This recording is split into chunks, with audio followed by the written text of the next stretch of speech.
बीते हफ्ते बशर अल असद के तख्तापलट के बाद भी सीरिया में उठापटक का दौर जारी है। पड़ोसी देश इजराइल लगातार सीरिया पर भीषण बमबारी और हवाई हमले कर अपनी घुसपैठ बढ़ा रहा है।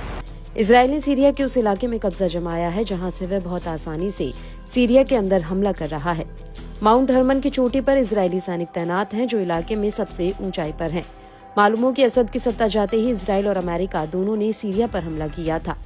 इस बीच इजराइल सीरिया के रिश्तों को लेकर हयात तहरीर अल शाम समूह के चीफ का बयान सामने आया है।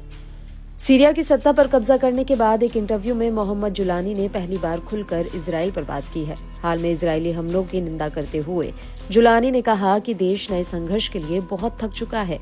HTS का इजराइल के साथ संघर्ष में शामिल होने का कोई इरादा नहीं है। इजराइल के पास सीरिया में अपने हमले और दखल देने का अब कोई बहाना नहीं बचा है। ईरान के जाने के बाद सीरिया में किसी भी विदेशी हस्तक्षेप का कोई दावा नहीं रह गया है। जुलानी ने चेतावनी भी दी, अगर इजराइल अपनी सैन्य गतिविधियों को आगे बढ़ाता है तो उसे इसका नतीजा भुगतने के लिए तैयार भी रहना चाहिए।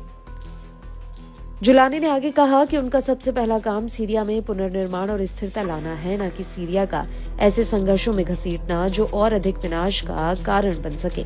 जुलानी ने अंतर्राष्ट्रीय समुदाय से हस्तक्षेप करने और सीरियाई संप्रभुता का सम्मान करने और तनाव को बढ़ने से रोकने की जिम्मेदारी लेने का आह्वान किया है, लेकिन उन्होंने इस बात पर जोर दिया कि भविष्य में कोई दुश्मनी नहीं होगी।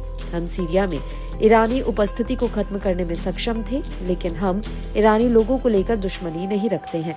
हमारी समस्या उन नीतियों से थी जिन्होंने हमारे देश को नुकसान पहुंचाया है।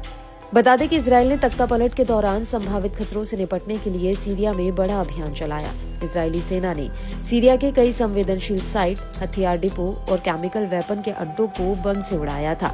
इजरायली सेना ने अपने हमलों को लेकर कहा था कि वह इन खतरनाक हथियारों को गलत हाथों में पड़ने से बचाना चाहती है। ऐसे में इजराइल ने अपने हमलों को जायज ठहराया, साथ ही सीरिया के कई इलाकों तक अपनी सेना को तैनात किया। जुलानी ने सीरिया को आगाह किया कि सुधार और बदलाव आ रहे हैं, सीरियाई क्रांति की जीत हुई है। इजराइल के ऐसे कदमों की हालांकि अंतर्राष्ट्रीय स्तर पर भी खासी निंदा हुई। इजराइल ने गोलान हाइट्स पर UN की ओर से गश्त किए जाने वाले बफर जोन में प्रवेश किया। इजराइल ने कहा है कि वह सीरिया के संघर्ष में शामिल नहीं होगा। 1974 में बने बफर जोन पर उसका कब्जा महज एक रक्षात्मक कदम है। ये तब तक के लिए अस्थायी कदम है जब तक कि वह सीमा पर सुरक्षा की गारंटी नहीं देता। बता दें कि UN ने इजराइल के इस कदम को 1974 के समझौते का उल्लंघन माना है। वहीं इजरायली PM ने असद सरकार के गिरने के बाद इस समझौते को खत्म करार दिया है।